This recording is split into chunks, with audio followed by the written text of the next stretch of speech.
Assalamualaikum warahmatullahi wabarakatuh. Pak Firdaus dan Bu Marta. Saya akan menjawab UTS Sejarah Kontemporer.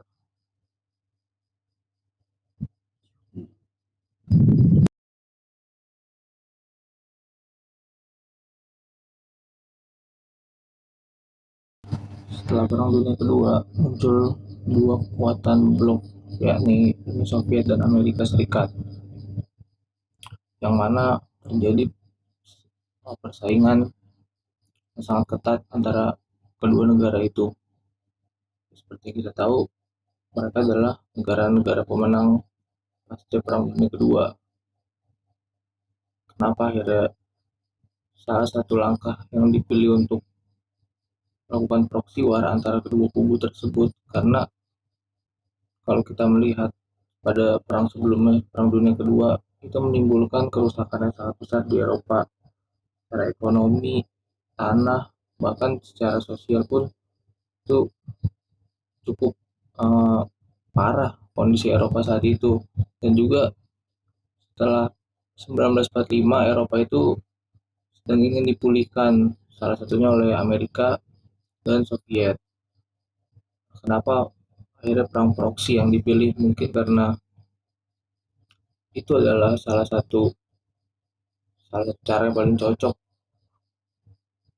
Akhirnya kenapa perang proksi juga efektif semasa perang dingin, karena pertarungan antara dua kekuatan besar ini itu seperti yang dikatakan oleh Winston Churchill pada perjanjian Yalta tahun 1945, yakni dunia sedang terbelah dua, dunia itu ditemboki oleh satu tembok memisah dua kubu, yakni kubu Soviet dan kubu Amerika. Akhirnya uh, hal ini memaksa banyak negara untuk menentukan keberpihakan mereka, mau ke blok Soviet atau ke blok Amerika. Nah, hal ini menjadi keuntungan kedua blok itu karena uh, mereka bisa menyebarkan dagangannya, khususnya negara-negara dunia ketiga yang baru bermunculan habis 1945 atau setelah Perang Dunia Kedua. Ya akhirnya uh, dua negara di contoh kita ambil di Asia itu ada di Korea ya, blok utara dan selatan, di mana di utara Kim Il Sung sebagai pemimpin pernah mendapat pendidikan dari Soviet, dan di selatan itu punya kedekatan yang jelas dengan Amerika habis perang melawan Jepang. Nah, tentunya hal ini menjadi salah satu faktor penyebab kenapa perang proksi menjadi efektif dilakukan semasa perang dingin. Penyebaran lewat proksi atau hal-hal yang tidak cara konfrontatif ini, akhirnya uh, kedua blok itu berhasil menanamkan pengaruh lewat pembiayaan perang, bantuan, dan ini menjadi salah satu ketergantungan dari negara-negara yang belum merdeka.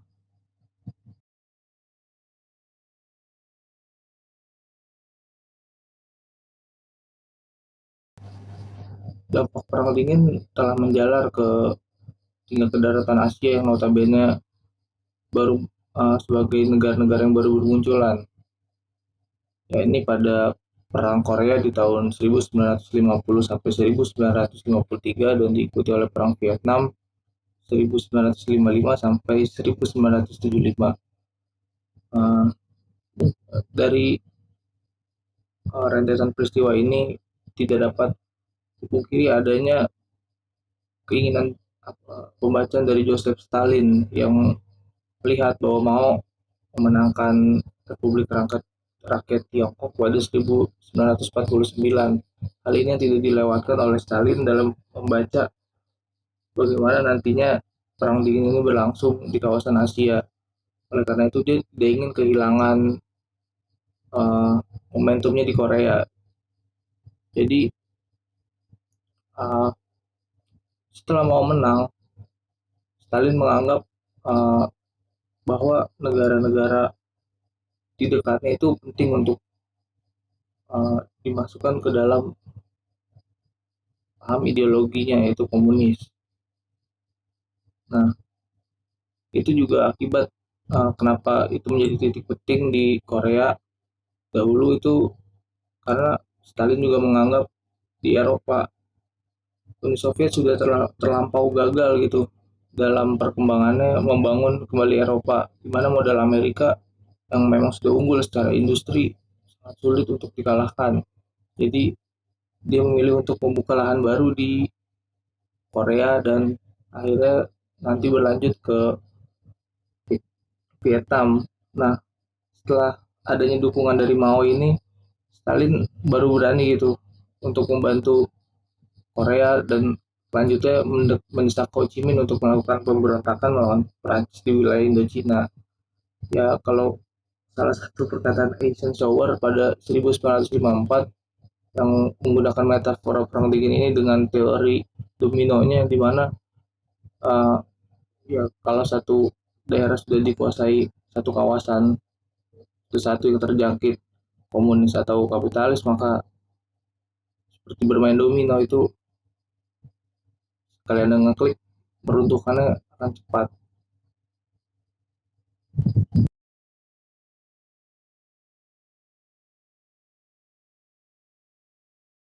Kembali lagi di konteks perang dingin, akhirnya perang dingin ini mau tidak mau memaksa negara-negara khusus di dunia negara dunia ketiga ini untuk berpihak pada blok-blok besar yang emang sedang bertarung gitu.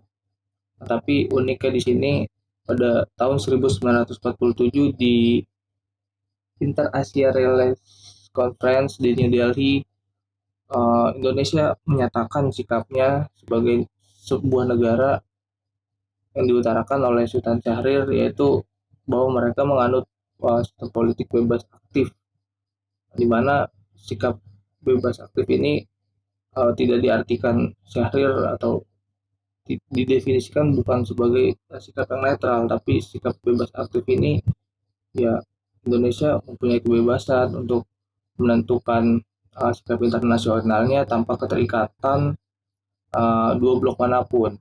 Sementara aktif ini adalah bahwa Indonesia aktif melakukan kegiatan perdamaian dunia sesuai dengan apa yang sudah tertulis di pembukaan Undang-Undang 1945. Nah, akhirnya uh, sebagai negara yang baru merdeka dan juga memerlukan modal, ya mungkin ini adalah salah satu pilihan yang cocok untuk Indonesia. Karena di satu sisi uh, ada unsur pragmatis di dalam pemilihan penganutan sistem politik luar negeri ini sebab ya, Indonesia melihat konteks perang dingin di mana uh, situasi semacam ini mesti dimanfaatkan dengan baik. Jadi ya bisa dibilang lumayan terbuka juga untuk mendapatkan bantuan-bantuan dari blok timur maupun barat yang kalau barat kan lewat rumahnya, kalau timur lewat Molotov plan-nya. Jadi Indonesia uh, memilih sikap politik bebas aktif ini juga sebagai apa ya? Sebagai sikap internasionalnya.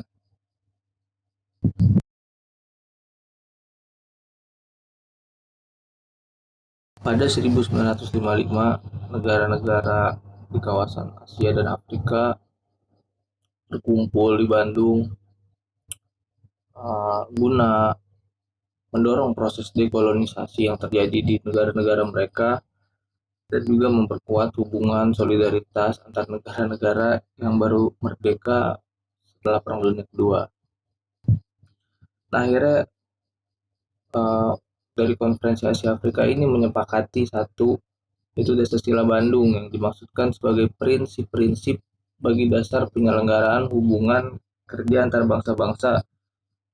Keputusan ini dianggap menjadi salah satu tonggak uh, salah satu gerakan yang akan muncul yaitu gerakan non blok yang juga itu adalah sebagai respon situasi internasional atas uh, masifnya dua blok yang saling bertentangan ini antara blok Soviet dan blok Amerika. Akhirnya, tapi yang menarik dari gerakan non blok ini setelah dibaca pada 1927 tokoh-tokoh seperti Nehru, Nasir dari Mesir, dan Hatta dari Indonesia itu pernah bertemu di Brussels 1927 dalam uh, sama membahas Liga Anti Imperialis yang berbicara bagaimana negara-negara yang dijajah itu menghadapi situasi kolonialisasinya. Jadi mungkin gerakan-gerakan semacam gerakan non-blok ternyata sudah memiliki fondasi awal yang cukup lama gitu 1927, dan akhirnya gerakan non-blok ini juga akhirnya menjadi satu gerakan tapi bukan sebagai organisasi yang menghindarkan dirinya itu dari sikap-sikap keberpihakan gitu terhadap dua blok. Nah, bahwa akhirnya gerakan non-blok ini diarahkan sebagai pembentukan posisi bagi negara-negara yang menolak untuk dipaksa berpihak gitu.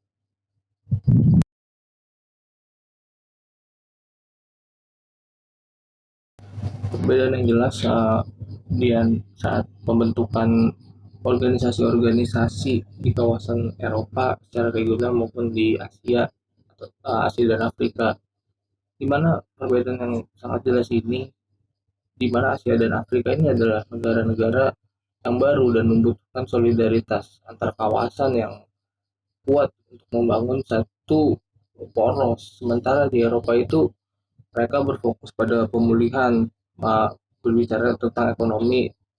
Nah, akhirnya Uni Eropa waktu itulah yang akhirnya mengakomodasi kepentingan pembangunan Eropa ulang gitu. Akhirnya di blok sekutu juga bertanggung jawab, akhirnya Amerika yang sangat bertanggung jawab dalam pembangunan di Eropa.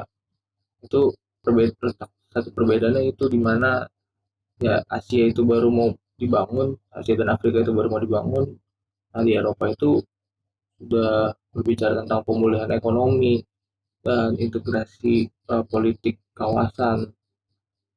Jadi itu perbedaannya. Terima kasih.